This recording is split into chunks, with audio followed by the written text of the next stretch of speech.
heart rate recovery test. Now, this test can be a very powerful indicator of your current conditioning of your cardiovascular system and your autonomous nervous system recovery. So how to do this? This is a very simple test which you can do by yourself. The first and foremost thing that you need is a way to track your heart rate. Okay, if you have a good watch, then you can turn on the workout mode on, and then you can track your heart rate through it. Or if you have any other kind of tracker, you can use that as well. Or if you do not have any of those, you can also choose to manually take your pulse. If you do not know how to do that, I will leave a link to that video in the description.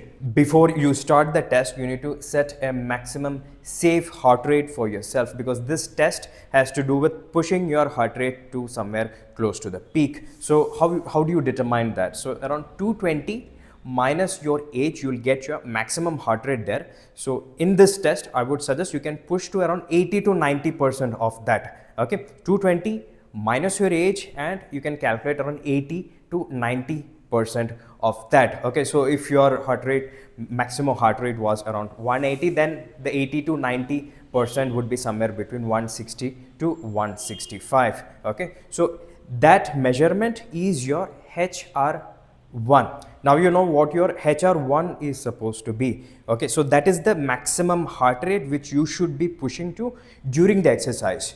Okay, so before you start the test, I want you to warm up for 5 to 10 minutes of any cardiovascular activity. It can be a walk, you can just climb up and down the stairs, and keep the intensity very low. Do not push your heart rate too far away when you're doing your warm-up routine. Now, as soon as you finish your warm-up, you need to choose a complex movement. Okay, choose any complex movement, any exercise that will take your heart rate to the peak in a very short span of time. So what I generally suggest to my clients is doing a half burpee. Okay, so you can see half burpees on the screen. All you have to do is just squat down, bend forward, hands are placed close to the ground, stepping back and stepping forward, and stand back up. This is a very low impact exercise also, so it should be safe to do it in the beginning, and it will also take your heart rate to the peak in a very short span of time. Now, as soon as you reach the peak of your heart rate, okay, you need to constantly measure here using your watch. Okay, or you can just push. You can do maybe around 15 to 20 repetitions of the half burpees, and then immediately check your pulse for 15 seconds and multiply that by 4 and see if you have reached your peak heart rate. Now, as soon as you reach your peak heart rate, okay, now you need to measure that. Now that is HRR1. Okay, so even if it is 160 or 155, I think that should be okay if you're reaching somewhere close to the 80 to 90% of your maximum heart rate. Now measure that. Okay, measure that, and then do not do anything else. Absolutely, you need to remain still. You can also choose to sit down, wait for 1 minute. Okay, wait for 1 minute and then track your heart rate again, take your pulse again. Now that is HRR2.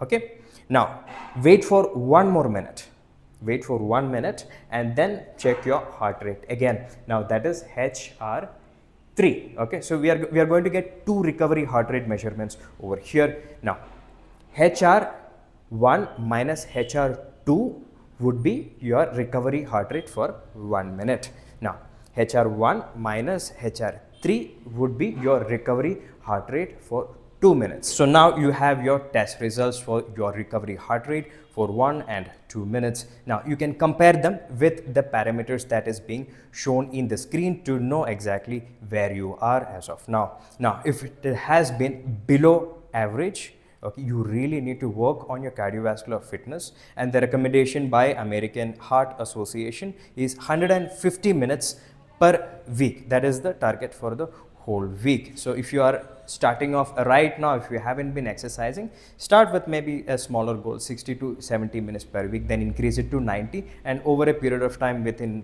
maybe 4 to 5 weeks of time, you can push it to 150 minutes. See, cardiovascular exercises are very important. Don't do it for the sake of burning calories. One of the first things that gives up later in life is your capacity of your heart and lungs, and they get compromised, they go down, and they start affecting every other system in the body. Okay, so that's how important your cardiovascular system is.